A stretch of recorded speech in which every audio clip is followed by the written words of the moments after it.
Profetas y Reyes, capítulo 53, los edificadores de la muralla. Nehemías realizó sano y salvo su viaje a Jerusalén.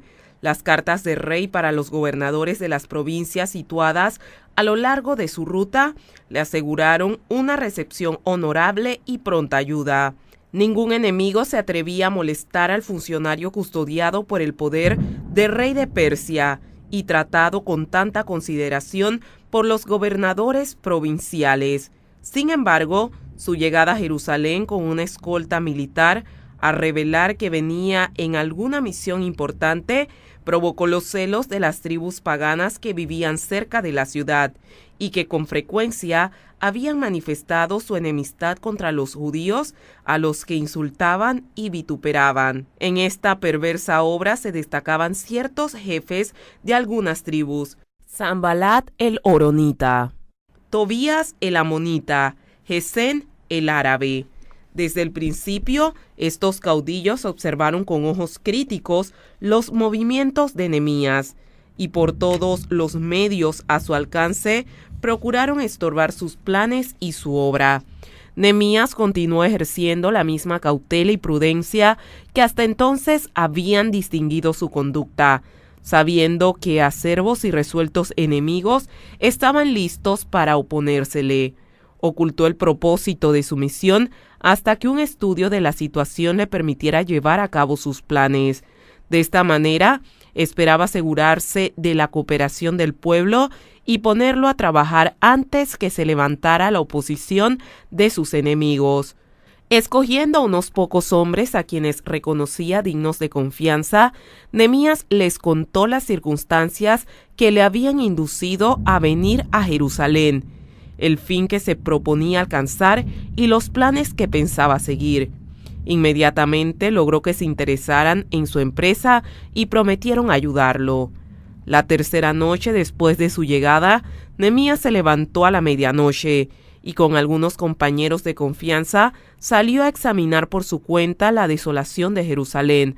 Montado sobre su mula, pasó de una parte de la ciudad a otra, examinando las puertas y los muros en ruinas de la ciudad de sus padres. Penosas reflexiones llenaban la mente del patriota judío, mientras que con corazón apesadumbrado miraba las derribadas defensas de su amada Jerusalén. Los recuerdos de la grandeza que anteriormente había tenido Israel contrastaban agudamente con las evidencias de su humillación. En secreto y en silencio recorrió Nehemías el circuito de las murallas. Declara: los oficiales no sabían a dónde yo había ido ni qué había hecho. Todavía no lo había declarado yo a los judíos y sacerdotes, ni a los nobles y oficiales, ni a los demás que hacían la obra. Pasó el resto de la noche en oración, porque sabía que al llegar la mañana necesitaría hacer esfuerzos ardorosos para despertar y unir a sus compatriotas desalentados y divididos. Nehemías había traído un mandato real que ordenaba a los habitantes que cooperaran con él en la reedificación de los muros de la ciudad, pero no confiaba en el ejercicio de la autoridad y procuró más bien ganar la confianza y apoyo del pueblo, porque sabía que la unión de los corazones, tanto como la de las manos, era esencial para la gran obra que le aguardaba. Por la mañana, cuando congregó al pueblo, le presentó argumentos calculados para despertar sus energías dormidas y unir sus fuerzas dispersas. Los que oían a Nehemías no sabían nada de su recorrido durante la noche, ni tampoco él se lo mencionó. Pero el hecho de que lo había realizado contribuyó mucho a su éxito, porque pudo hablar de las condiciones de la ciudad con una precisión y una minucia que asombraba a sus oyentes. Las impresiones que había sentido mientras se percataba de la debilidad y degradación de Jerusalén daban fervor y poder a sus palabras. Recordó al pueblo el oprobio en que vivía entre los paganos y cómo se despreciaba su religión y se blasfemaba a su Dios. Les dijo que en una tierra lejana había oído hablar de su aflicción, que había solicitado el favor del cielo para ellos y que mientras oraba había decidido pedir al rey que le permitiera acudir en su auxilio. Había rogado a Dios que el rey no solo le otorgara ese permiso, sino que también le invistiese de autoridad y le diera la ayuda que necesitaba para la obra. Y la respuesta dada a su oración demostraba que el plan era del Señor.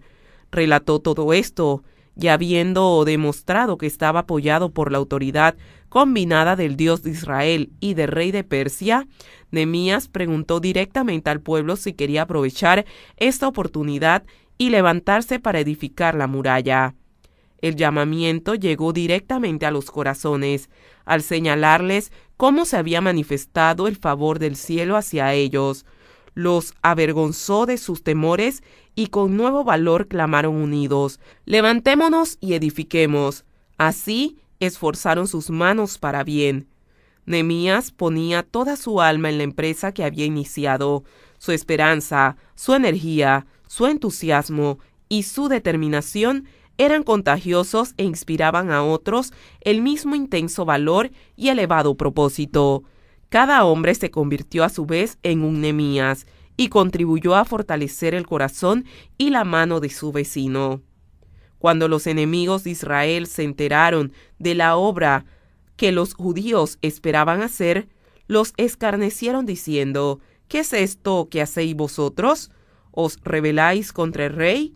Pero Nehemías contestó: «El Dios de los cielos, Él nos prosperará, y nosotros sus siervos nos levantaremos y edificaremos, que vosotros no tenéis parte, ni derecho, ni memoria en Jerusalén».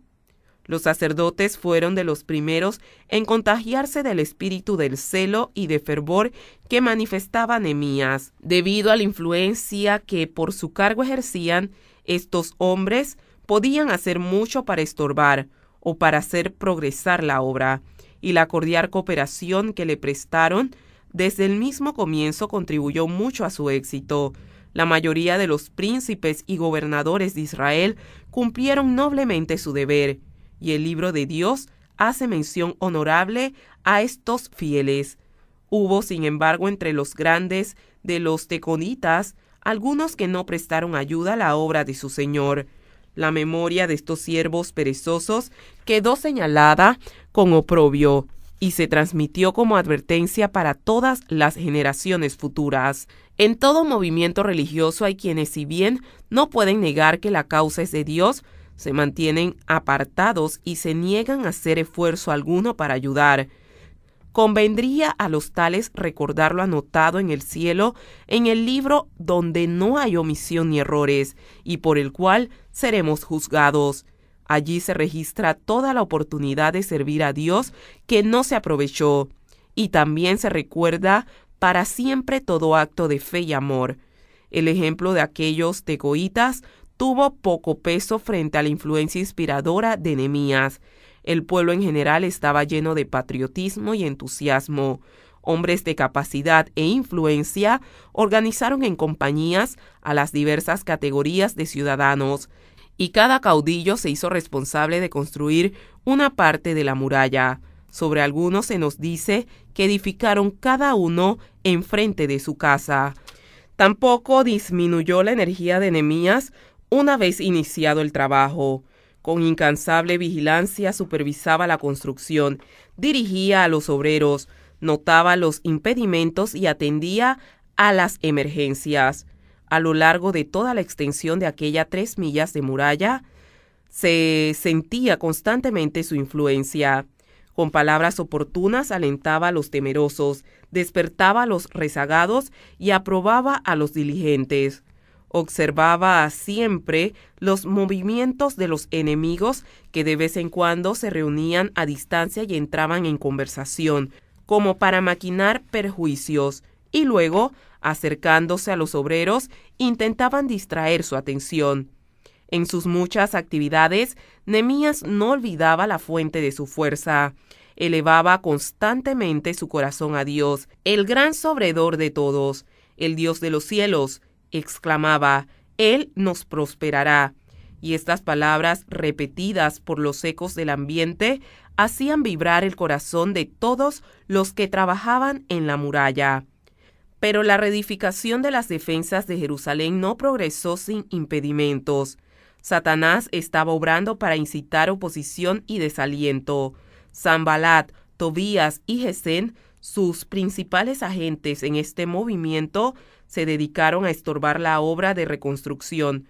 Procuraron ocasionar división entre los obreros, ridiculizaban los esfuerzos de los constructores, declarando imposible la empresa y prediciendo que fracasaría. ¿Qué hacen estos débiles judíos?, exclamaba Sanbalat en son de burla. ¿Resucitarán de los montones del polvo las piedras que fueron quemadas? Y Tobías, aún más despectivo, añadía: lo que ellos edifican del muro de piedra, si sube una zorra, lo derribará. Los edificadores no tardaron en tener que hacer frente a una oposición más activa. Se veían obligados a protegerse continuamente de las maquinaciones de sus adversarios, que, manifestando amistad, procuraban de diversas maneras sembrar confusión y perplejidad y despertar la desconfianza. Se esforzaban por destruir el valor de los judíos y tramaban conspiraciones para hacer caer a Nehemías en sus redes. Y había judíos de corazón falso dispuestos a ayudar a estos enemigos del pueblo de Dios. Se difundió la calumnia de que Nehemías estaba conspirando contra el monarca de Persia, con la intención de proclamarse como rey de Israel, y que todos los que lo ayudaban eran traidores. Pero Nehemías continuó buscando en Dios dirección y apoyo, y el pueblo tuvo ánimo para obrar. La construcción siguió adelante hasta que se cerraron las brechas y toda la muralla llegó más o menos a la mitad de la altura que se le quería dar. Al ver los enemigos de Israel cuán inútiles eran sus esfuerzos, se llenaron de ira. Hasta entonces no se habían atrevido a recurrir a medidas violentas, porque sabían que Nehemías y sus compañeros actuaban comisionados por el rey y temían que una oposición activa contra él provocara el desagrado real. Pero ahora, en su ira, se hicieron culpables del crimen del cual habían acusado a Nehemías, juntándose para consultarse. Conspiraron todos para ir a atacar a Jerusalén. Al mismo tiempo que los samaritanos maquinaban contra Nehemías y su obra, algunos de los judíos principales, sintiendo desafecto, procuraron desalentarlo, exagerando las dificultades que entrañaban la empresa. Dijeron: las fuerzas de los acarreadores se han debilitado y el escombro es mucho, no podremos reconstruir el muro. También provino desaliento de otra fuente: los judíos que vivían entre ellos. Los que no participaban en la obra reunieron las declaraciones de sus enemigos y las emplearon para debilitar el valor de los que trabajaban y crear desafecto entre ellos. Pero los desafíos y el ridículo, la oposición y las amenazas no parecían lograr otra cosa que inspirar en Nehemías una determinación aún más firme y establecer a una vigilancia aún mayor. Reconocía los peligros que debía arrostrar en esta guerra contra sus enemigos, pero su valor no se arredraba. Declara: entonces oramos a nuestro Dios, y por culpa de ellos montamos guardia contra ellos de día y de noche. Entonces puse al pueblo por familias con sus espadas, con sus lanzas y con sus arcos, por las partes bajas del lugar, detrás del muro, y en los sitios abiertos. Después miré, me levanté y dije a los nobles, a los oficiales y al resto del pueblo: no temáis delante de ellos, acordaos del Señor, grande y temible, y pelead por vuestros hermanos, por vuestros hijos y por vuestras hijas, por vuestras mujeres y por vuestras casas. Cuando supieron nuestros enemigos que estábamos sobre aviso y que Dios había desbaratado sus planes, nos volvimos todos al muro, cada uno a su tarea. Desde aquel día la mitad de mis siervos trabajaba en la obra, y la otra mitad se mantenía armada con lanzas, escudos, arcos y corazas. Y detrás de ellos estaban los jefes de toda la casa de Judá, los que edificaban en el muro, los que acarreaban y los que cargaban con una mano, trabajaban en la obra y con la otra sostenían la espada, porque los que edificaban, cada uno tenía su espada ceñida a la cintura, y así edificaban. Al lado de Nehemías había un hombre con trompeta, y en diferentes partes de la muralla se hallaban sacerdotes con las trompetas sagradas. El pueblo estaba dispersado en sus labores, pero al acercarse el peligro a cualquier punto, los trabajadores escuchaban la indicación de juntarse allí sin dilación. Así pues, mientras trabajábamos en la obra, dice Nehemías, desde la subida del alba hasta que salían las estrellas. A los que habían estado viviendo en pueblos y aldeas fuera de Jerusalén se les pidió que se alojaran dentro de los muros, a fin de custodiar la obra y de estar listos para trabajar por la mañana. Esto evitaba demoras innecesarias y quitaba al enemigo la oportunidad que sin esto aprovecharía de atacar a los obreros mientras iban a sus casas o volvían de ellas. Nehemías y sus compañeros no rehuían las penurias ni el trabajo arduo, ni siquiera durante los cortos plazos dedicados al sueño de día ni de noche, se quitaban la ropa ni deponían su armadura. La oposición y otras cosas desalentadoras que en los tiempos de Nehemías los constructores sufrieron de parte de sus enemigos abiertos y de los que decían ser amigos suyos, es una figura de lo que experimentarán en nuestro tiempo los que trabajan para Dios. Los cristianos son probados no solo por la ira, el desprecio y la crueldad de sus enemigos, sino por la indolencia, inconsecuencia, tibieza y traición de los que se dicen sus amigos y ayudadores. Se les hace objeto de burlas y oprobio, y el mismo enemigo que induce a despreciarlos recurre a medidas más crueles y violentas cuando se le presenta una oportunidad favorable. Para lograr sus propósitos, Satanás se vale de todo elemento no consagrado. Entre los que profesan apoyar la causa de Dios, hay quienes se unen con sus enemigos y así exponen su causa a los ataques de sus más acerbos adversarios. Aún los que desean ver prosperar la obra de Dios debilitan las manos de sus siervos oyendo, difundiendo y creyendo a medias las calumnias, jactancias y amenazas de sus adversarios.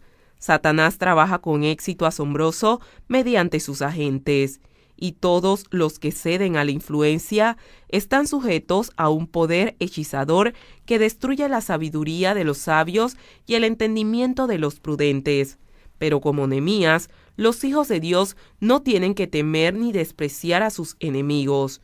Cifrando su confianza en Dios, deben ir adelante con firmeza, cumplir su trabajo con abnegación y entregar a su providencia la causa que representan.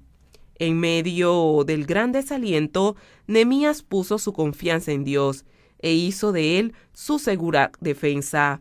Y él, que sostuvo entonces a su siervo, ha sido el apoyo de su pueblo en toda época. En toda crisis, sus hijos pueden declarar confiadamente: si Dios es por nosotros, ¿quién contra nosotros? Por grande que sea la astucia con que Satanás y sus agentes hagan sus maquinaciones, Dios puede discernirlas y anular todos sus consejos. La respuesta que la fe dará hoy será la misma que dio a Nehemías: nuestro Dios peleará por nosotros, porque Dios se encargará de la obra y nadie puede impedir que ésta alcance su éxito total. Profetas y Reyes, capítulo 53, los edificadores de la muralla.